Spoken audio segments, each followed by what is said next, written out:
y avait cette idée, finalement, avec l'ALENA, non seulement de relancer l'économie, mais d'une certaine façon aussi d'en faire une sorte de vitrine. Une vitrine, finalement, qu'on peut faire du développement, on peut pousser la démocratie, on peut pousser les valeurs de gouvernance via le libre-échange, via l'accord de libre-échange, et en sens là, l'ALENA, en quelque sorte, devait servir, je dirais, de modèle. Si on veut parler de modèle, je dirais, c'est pas un modèle d'intégration. C'est pas non plus un modèle en termes de relations, je dirais, de développement. C'est un modèle, au fond, de la nouvelle diplomatie commerciale. Certains d'entre vous ont connu peut-être cet ouvrage, qui est aussi un ouvrage célèbre, l'ouvrage de Stopford et Strange, Rival States, Rival Firms.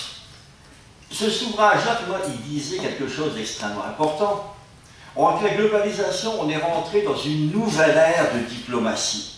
Une diplomatie qui n'engage pas seulement des gouvernements, qui n'engage pas simplement des entreprises, et qui engage dans les nouveaux partenariats entre des entreprises et des gouvernements. Et qui place ici aujourd'hui, et là on le voit, je vous montrerai très rapidement, qui place les États en rivalité les uns avec les autres, à commencer pour courir après des accords commerciaux. Je n'ai pas peur de le dire, on peut parler de course en matière de commerce, d'accords de commerce. On n'a pas d'accord bilatéral sur l'investissement dans le monde. On a à peu près 2500 accords bilatéraux dans le monde. Soit dit, là, les États sont dans la course, d'une certaine façon, pour essayer de trouver le premier, leur marché préférentiel. Le Mexique, fondamentalement, a été le premier à saisir l'opportunité d'avoir un accès préférentiel au marché américain. Ça n'a pas été long que ça a suivi.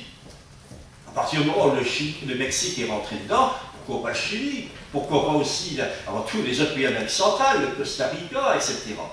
Ça, c'est un point qui a joué dans cette diplomatie. Alors, je voudrais juste ici, en fait, souligner un point, c'est qu'en fait, ces accords aujourd'hui sont devenus du normal. C'est du normal. Il y a une banalisation des accords de libre-échange. On ne s'inquiète même plus, on signe des accords. Et je dirais, à l'OMC, on rappelle toujours que le seul pays qui n'a pas d'accord, c'est la Mongolie. Bon. Et c'est pas avec humour. En fait, même la Mongolie, vu taper à la porte du Canada pour avoir un accord de libre-échange. Vous savez que même la Mongolie a bougé. Bon. En tout cas, là, ce n'est pas intéressant. En tout cas, là, ce moment-là, quand même, voulait avoir son poste au Conseil de sécurité. Depuis, ça a changé, ça n'intéresse plus beaucoup. Mais dans le fond, ce que je veux retenir ici, cette banalisation des accords de commerce, je dirais, il est imputable en grande partie aux États-Unis. Parce qu'en fond, avec l'ALENA et avant avec l'accord de libre-échange avec le Canada, et le premier accord, ce n'est pas les États-Unis, je le rappelle, c'est avec Israël, les États-Unis ont lancé 3 signaux. 3 signaux, justement, qu'on a vite saisis. Le premier, c'est les accords de libre-échange comme instrument de développement. Un accord de libre-échange, c'est bon pour le développement économique, c'est bon pour la croissance, etc. C'est bon pour l'emploi, ça peut le signer. On peut se poser des questions. Voilà.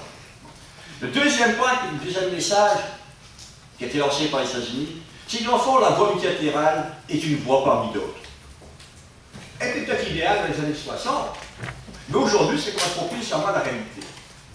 Elle est encore là, et je peux aujourd'hui facilement passer du multi au bilatéral, au régional, etc.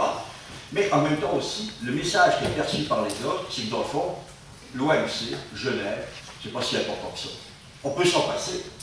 Et quand il y a eu les échecs des conférences ministérielles, ben, les premiers à avoir compris le message, c'était le Japon, c'était les pays d'Asie. Et aujourd'hui, tout à l'heure j'évoquais les traités bilatéraux d'investissement, mais je suis surpris de savoir que le premier pays en termes de nombre de traités bilatéraux d'investissement signés, c'est l'Allemagne.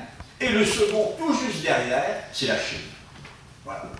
Me garantit les accords. Alors, un phénomène ici, les États-Unis qui montrent un exemple, pas forcément le bon, et qui va être renforcé encore à l'époque de W. Bush avec la doctrine de Zolik, de Robert Zolik, sur la libéralisation compétitive. Mettre les accords en concurrence les uns vis-à-vis des autres. Ce que le meilleur rapporte, la meilleure gouvernance, les meilleures règles, et au bout du compte, les salités, on fait bouger les choses par ce biais-là.